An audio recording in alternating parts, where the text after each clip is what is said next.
We're entering that stage of the tournament where points dropped can be very, very costly, especially if you're not in the right half of the table. Kolkata Knight Riders are, for now, the resurgence of the Kings 11 Punjab and the rather odd results that we've seen in the last few days. You never know what to expect in the IPL. It should make for a cracking contest as they face Virat Kohli's Royal Challengers Bangalore in Abu Dhabi just under half an hour from now on Whirlpool Presents ESPN Cricket 4020 timeout powered by Dell. Very delightful company of Tom Moody. Just you and me, Tom, to talk about this fixture. So keep the answers long as we start this discussion. But it is a very interesting period of the tournament, isn't it? Kings 11 have suddenly thrown open their name or their hat into the ring. They have you would call a fairly favorable run of fixtures. You have KKR, who are now, for the first time since 2012, without either Sunil Narine or Andre Russell. What kind of expectation do you have from this one today? Yeah, look, I think the KKR, they've got their issues. Clearly with Narine and now with Russell, they've sort of limped to this point. And I think, to be fair, I think they're quite fortunate to be in the position they're in because they haven't really played any sort of convincing cricket at this stage. They've sort of scrapped and got over the line just. They haven't sort of dominated or looked like they've, had control both with bat and ball. So they clearly have a few holes that they need to, that they certainly need to mask. Where on the other hand, RCB just seem to be a side that is, looking a lot more in control and confident what they have done in previous years. Is it the kind of thing you tell a team that, we're in a good place now, we won quite a few, but we've got a lot of problems still? Is it the kind of thing you say, or is it more the kind of thing that just goes without saying and is implied? Yeah, I think it goes without saying. I think you behind the scenes, you're doing your best to try to, one, sort of look at solutions to those areas of concern, and without making too much of a fuss of it, you try to subtly just repair the damage, because the last thing you want is the team focusing on areas where it is a clear concern, because that can be a distraction, and if anything can generate sort of negative momentum, which is the last thing you want in a campaign. So you're just subtly doing some work behind the scenes on that leaky pipe, and no one really knows that that it's leaking.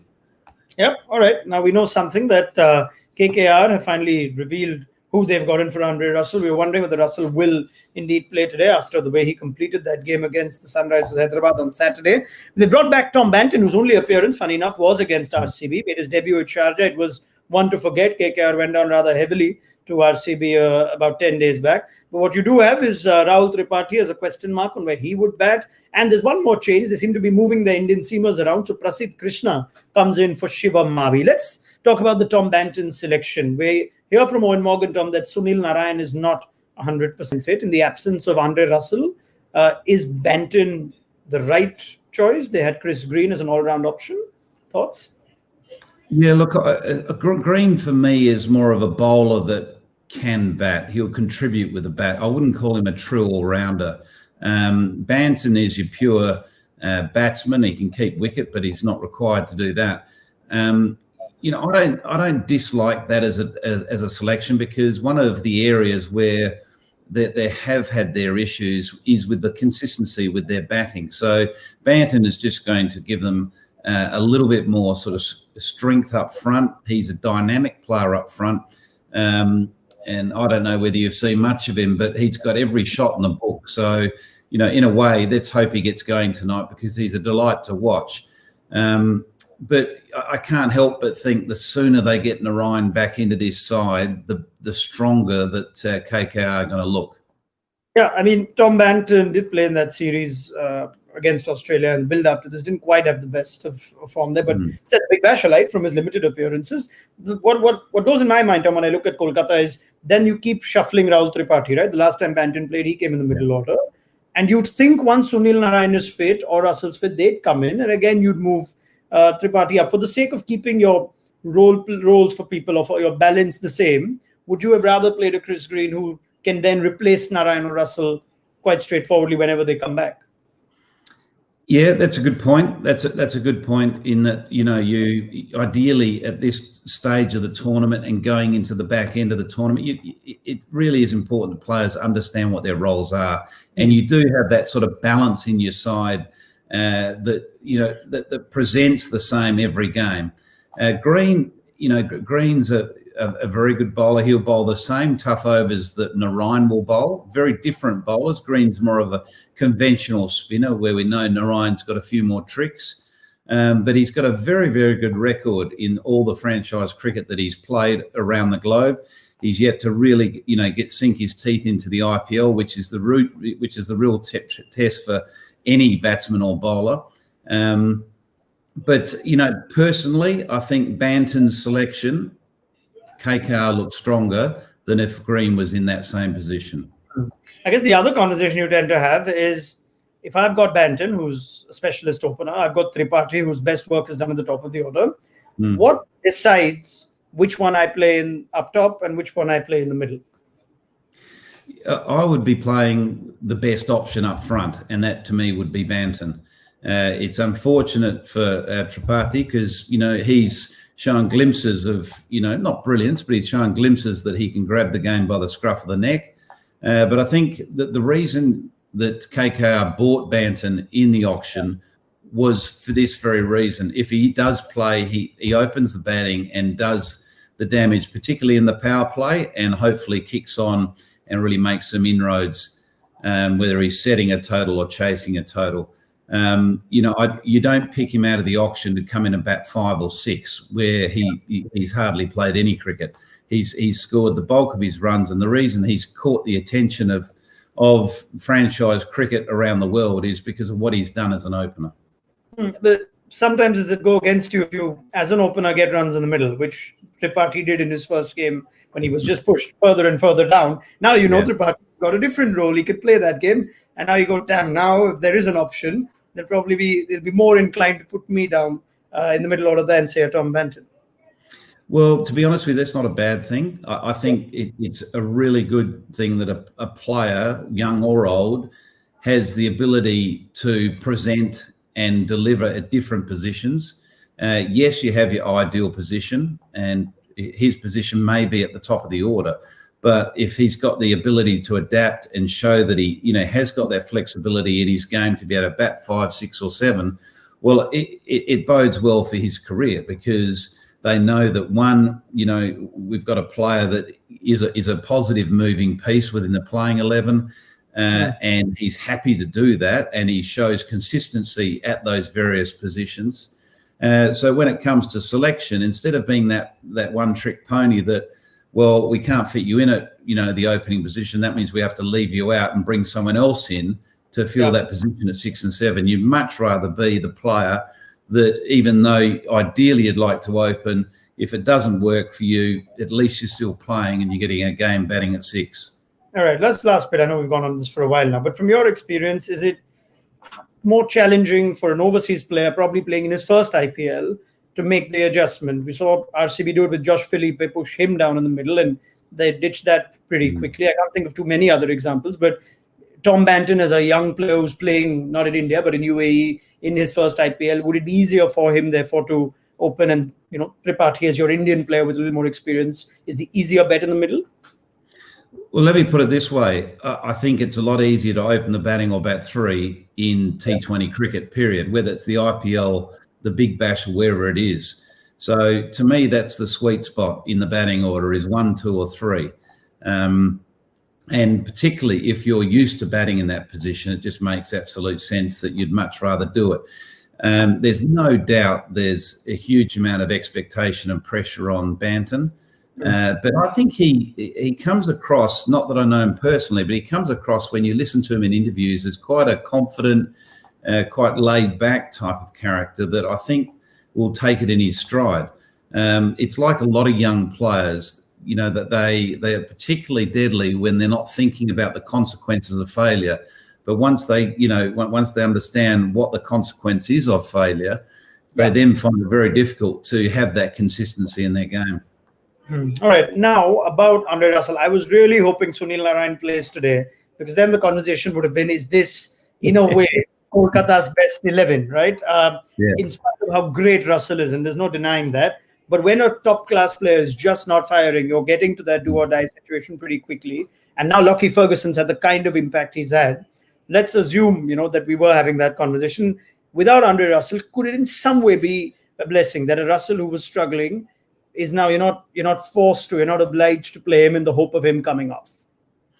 Yeah, look, I don't think you're obliged to play any player regardless of what their stature is and what they've done in the past. It's really what they're doing right here and now and what you potentially feel they can do moving forward.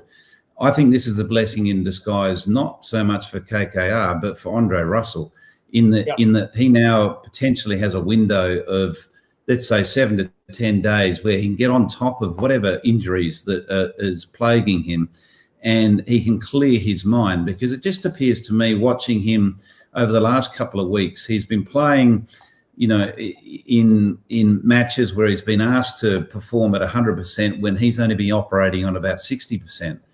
Yeah. And I think that has really had an impact on his performance and his own mental state with regards to how he approaches it. Because when we've seen Russell at his best, which we've seen quite frequently over the last few years, he's nearly like, well, they nickname him Superman. He's nearly invincible.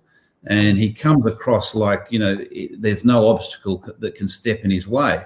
Where at the moment, he looks very vulnerable. And I think a lot of that's to do with the fact that it's his body is letting him down. And that is clearly plaguing, his mental application to every game, but also his performance. All right. Be a heck of a decision for Brendan McCullum and Eoin Morgan to make once both of them are fit, if that is to happen anytime soon.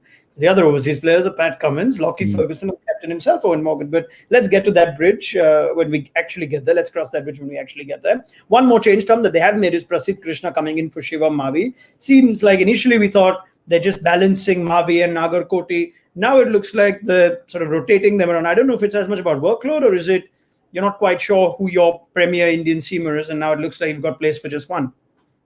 Yeah, maybe what they're doing is, and this can be quite a frequent, they probably feel that they're all probably on par.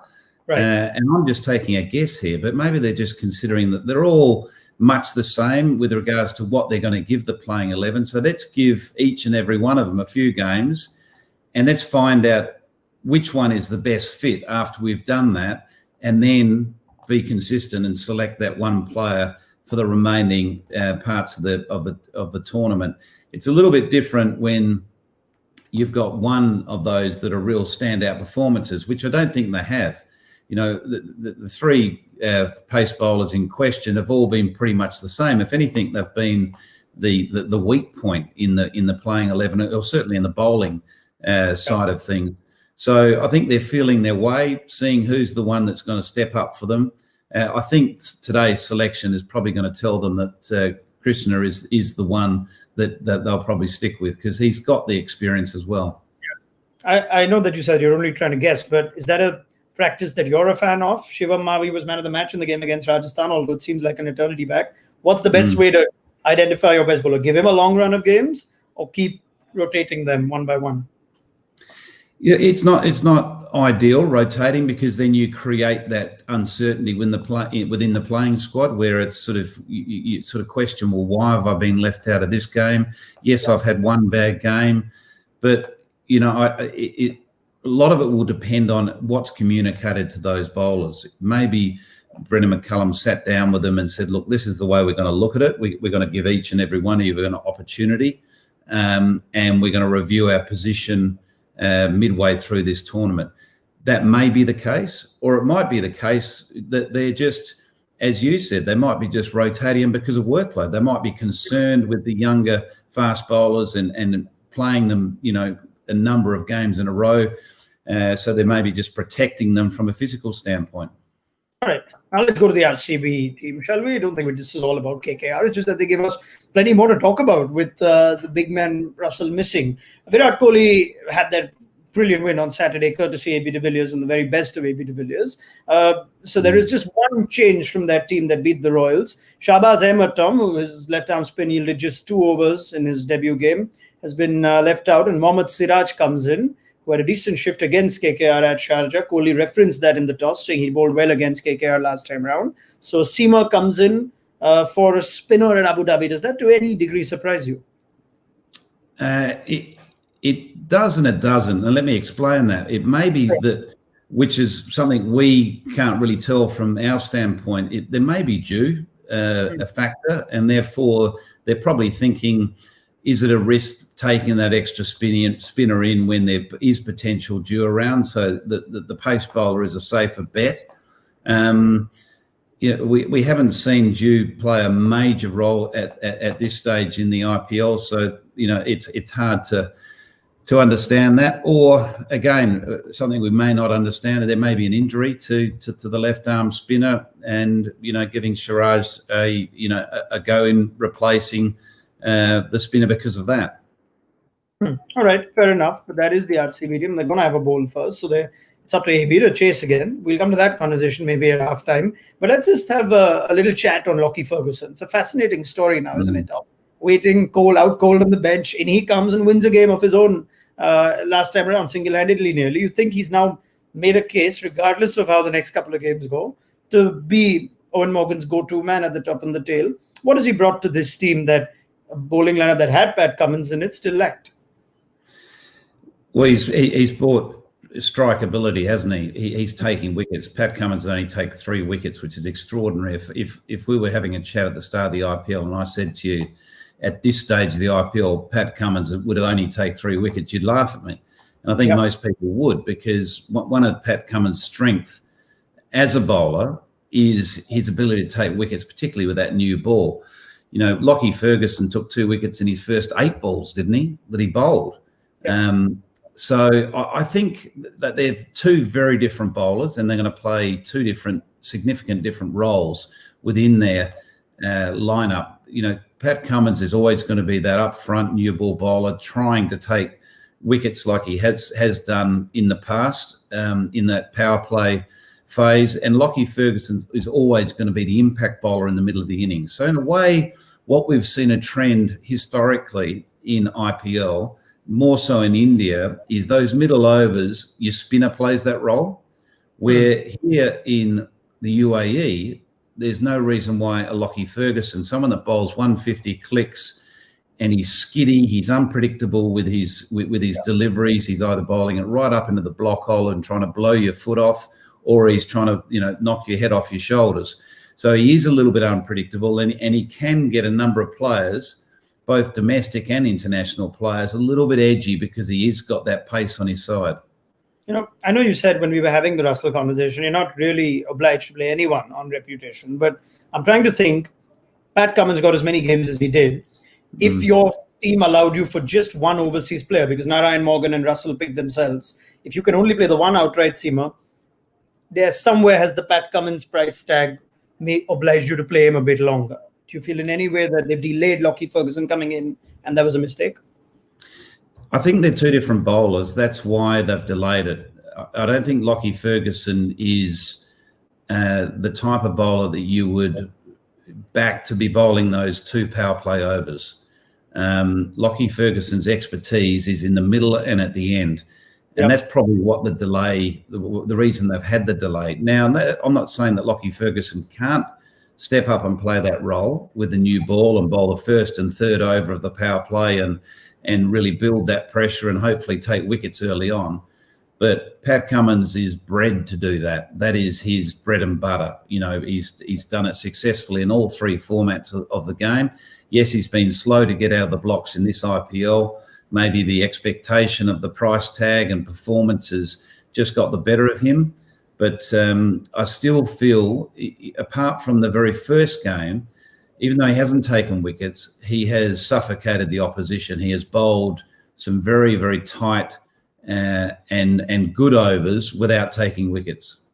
All right. I wanted to ask you this question. I'm going to ask it anyway. Let's assume everybody was fit today. All right. Narayan fit, Russell fit. Who's your top 4? You're making that call at KKR. Who's your top 4? Morgan's captain. There's Cummins. There's Ferguson. There's Narayan. There's Russell. Who do you leave out? You've taken 15 minutes to get to this point, haven't you? You've been waiting for it. I was trying to see. I'm trying to warm you up.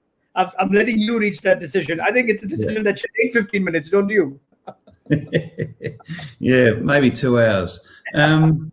Yeah, I think personally it'd be Narayan in for Russell. Both Cummins, Ferguson, and Morgan. Okay.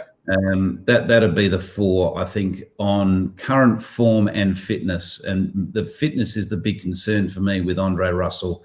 Yep. You just can't afford to, I don't care who you are, you cannot afford to carry someone with the unknown of whether they're going to get through a game.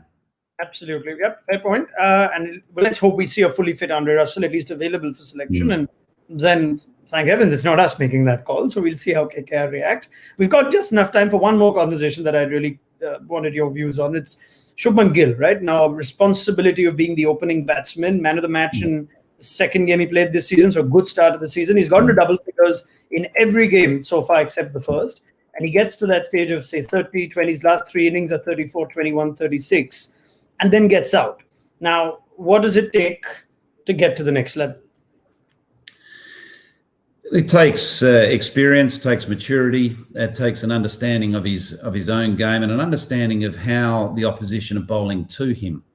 What we've seen in this tournament, particularly the last, I suppose, 6 innings that in particular that he's played, the opposition are bowling a pretty straight line on a hard length. And the hard length I'm talking about is, balls that he'd be normally playing between his thigh and his hip, so they're not full enough to drive and they're not short enough to pull. And they're restricting his natural stroke play by bowling that length, angling the ball in if possible on that length. Personally, I would be doing nothing more than encouraging Shubman Gill. He appears to me to be not only an incredibly gifted player, but also he seems to be sound in mind, very sound in mind, where I think he understands his game and doesn't get overly flustered with, the pressure of strike rate and all those things. That will come, particularly if he's continually backed. He's in that side to play a specific role, and that is to really be the sheet anchor throughout the innings. And if he can continue to, deliver and just turn a few of those starts into scores of 60, 70, 80, KKR are going to be in a strong position whether they're chasing or setting runs. All right. Now, I want to go back to that conversation on Tripathi and Banton, but I thought I'll wait to see who actually walks out. And as it turns out, Tripathi has walked out with Shubman Gill. Yeah, which means Tom Banton is clearly going to have a different role, whether he comes in at number 3 and pushes everyone else down, or they've told him you're batting in the middle in the absence of Andre Russell. I could see that surprises you. What do you make of this decision, Tom?